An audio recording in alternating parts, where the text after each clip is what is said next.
코로나19는 사회 문화에 전방위로 영향을 미쳤지만 특히 배달 시장을 급성장시켰는데요. 배달 앱을 통한 음식 주문은 늘었지만 정작 소상공인들은 수익이 줄어들었다고 합니다. 배달 앱 수수료 체계 짚어보겠습니다. 다음 주제입니다. 현대자동차가 중고차 시장 진출을 공식화했습니다. 중고차 업계는 대규모 실업이 일어날 거라 반발하고 있는데요. 이런 가운데 국감에서 현대차가 중고차 판매에 대해 말한 내용이 사실과 다르다는 지적이 나와 이목이 집중되고 있습니다. 관련 내용도 잠시 후에 살펴보시죠. 지금까지 경제있기 브리핑이었습니다.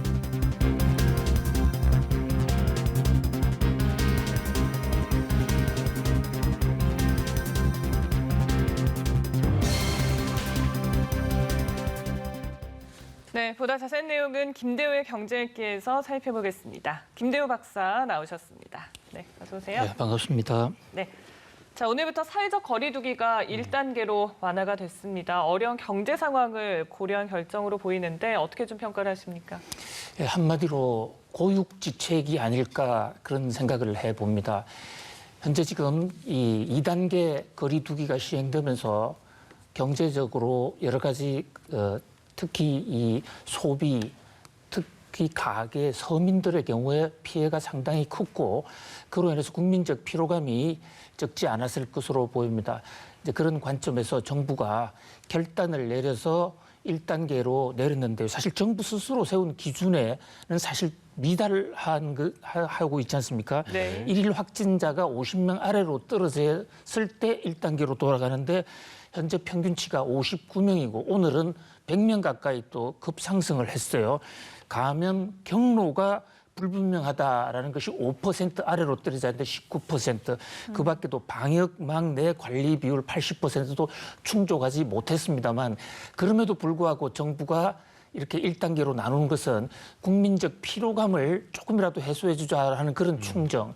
그다음에 경제가 꺼지는 것을 최대한 막아보자는 이런 그 정책적 배려 이 두 가지가 작용을 한 그야말로 고육지책이 아닌가 합니다. 한 가지 문제는 겨울철에 통상적으로 이 코로나가 더 극성을 피우고 창궐할 수 있는 이런 시점을 앞두고 이렇게 거리두기 단계를 완화했을 때 혹여 일부 국민들 사이에 좀 해이된 그런 대처가 나올 수도 있지 않을까 그런 면에서 좀 걱정이 되는데요. 그런 면에서 우리 국민 각자가 거리두기 1단계로 등급은 낮아졌지만 관리나 방역에는 보다 한 단계 더 높이는 그런 성숙된 대처 방안이 있어야 될 것으로 보입니다. 네, 코로나19 거리두기 이야기로 시작을 했는데 첫 번째 주제가 코로나19와 관련이 있습니다. 코로나19가 사회 전반에 영향을 미쳤지만 그중에서도 배달 시장을 좀 급성장시킨 측면이 있어요. 근데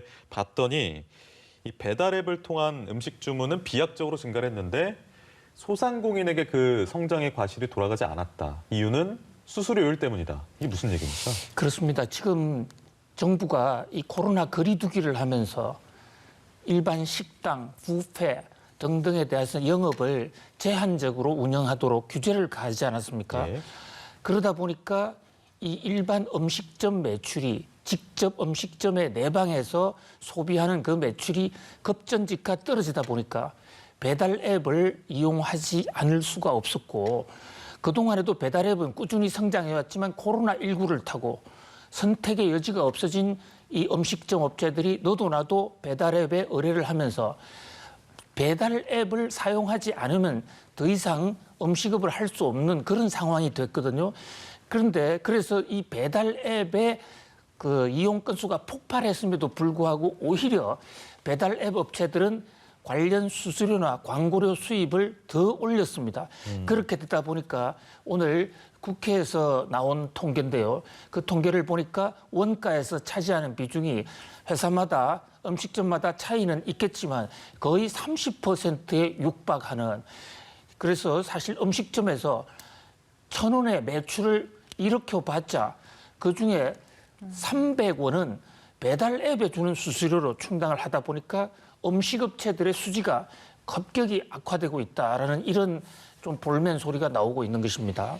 그렇게 그 정도였나 싶긴 한데 그러니까 뭐 짜장면 한 그릇을 시키면 한 1,500원 정도가 수수료란 얘기인데 어느 정도란 얘기입니까? 그렇습니다. 우리가 짜장면을 하나 시키면 일반 고객들은 짜장면 값만 주는 것으로 끝나기 때문에 그 배달료만 생각하기 쉽습니다만은 사실 음식점 입장에서는 이 배달 앱을 이용하게 되면 우선 배달 앱을 통해서 자신의 음식점이 간택을 당해야 됩니다.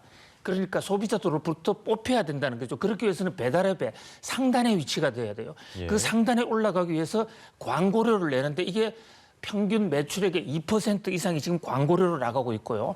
또 매칭이 됐을 때 중개해주는 수수료로 6.8%, 또 결제 수수료로 3.3% 이상, 배달 대행료로 10% 이상 이러다 보니까 업체별로 차이는 있습니다만 25%, 30% 원가에서 배달 앱에 주는 비용이 큰데 이 비중이 점점 더 커지고 있다. 문제가 잘못 심각한 것으로 보입니다. 그러니까 치킨으로 따지면 한 3,549원 정도를 이 소상공인들이 수익에서 감소가 된 부분을 감수해야 할 수밖에 없는 그런 상황인 거잖아요. 그렇습니다. 그러니까 종래에 코로나19가 오기 전 상황에 비해서 똑같은 금액을 팔아도 비용은 30%가 더 나가는데 이것을 이 국회의 이동주 의원, 더불어민주당 이동주 의원의 지적에 따르면 네. 치킨 40마리를 파는 이 치킨 업자가 코로나 이전과 똑같은 수익을 올리려면 100마리를 팔아야 된다는 겁니다. 그러니까 60마리를 더 팔아도 수익은 종전하고 똑같아지고 만약에 종전과 똑같은 40마리밖에 팔지 못한다면 수익이 30% 감소한다는 것이에요. 네. 그런 면에서 소상공인 음식업자들이 생계에 기로에 서 있다 이렇게 볼 수가 있습니다. 더 열심히 일하는데 이익을 낼 수 없는 상황, 안타까운 상황인 것 같습니다. 사실 단순하게 생각하면 배달의 업체 간의 견제가 이루어지고 경쟁이 이루어지면 좀 그 가격이 떨어지지 않을까 하는 생각이 드는데 지금 이 업계에서 독과점 우려가 나오고 있는 상황이지 않습니까? 네, 그게 지금 지적해 주신 앵커님 그게 문제의 핵심인데요. 이 독점은 경제학 교과서에 이런 얘기가 있습니다. 독점이라는 것은 언제 어디서나 나쁜 것이다. 독점은 시중의 일반 형사사건보다 더 나쁜 것이다. 이런 지적이 있습니다. 현재 우리나라의 이래 배달 앱에 배달 비용이 높아지게 된 핵심 요인이 바로 독점에 있어요. 잘 아시는 대로 지금 우리나라의 배달 앱으로 큰 곳이 배달통이라든지 요기요, 배달의 민족 이렇게 서너 개밖에 없습니다. 네. 그러다 보니까 그 회사들이 정하는 가격대로 수만 개의 영세, 중소 음식점들이 따라갈 수밖에 없는 그래서 수요와 공급에 의해서 배달 앱은 완벽한 갑이 되고 음식점은 완벽한 을이 될 수밖에 없는 이 구조에 지금 문제가 있는 거예요.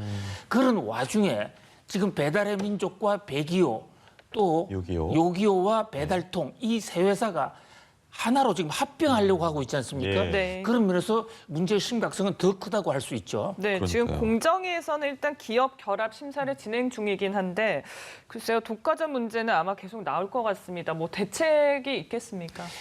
예, 그래서 근본적으로 시장의 수급을 완화하기 위해서는 가격을 떨어뜨리기 위해서는 수요와 공급을 다수로 만들어야 되고요. 특히 배달 앱을 제공하는 업체의 진입 장벽을 대폭 낮춰야 되고 누구든지 배달 앱을 운영하려면 할 수 있도록 해줘야 됩니다. 특히 각 음식점 단체나 지방자치단체 같은 곳에서도 배달망이나 이런 포털 앱을 통해서 이 음식업체를 도와주는 그런 어떤 적극적인 조처가 있어야 될 것으로 보이고요.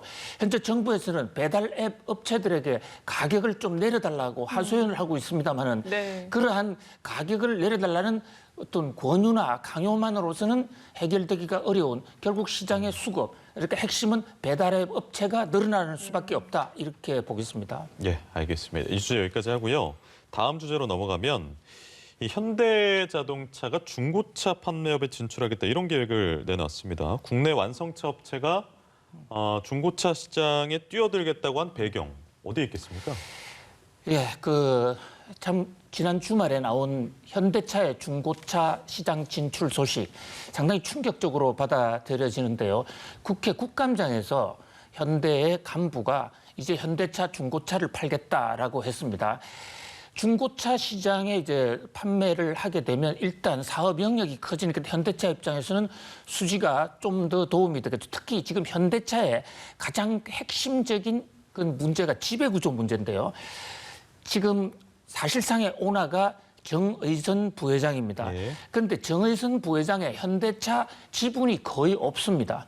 정의선 부회장은 현대글로비스라는 이 유통 배달 회사를 통해서 간접적으로 현대차를 지배하고 있거든요.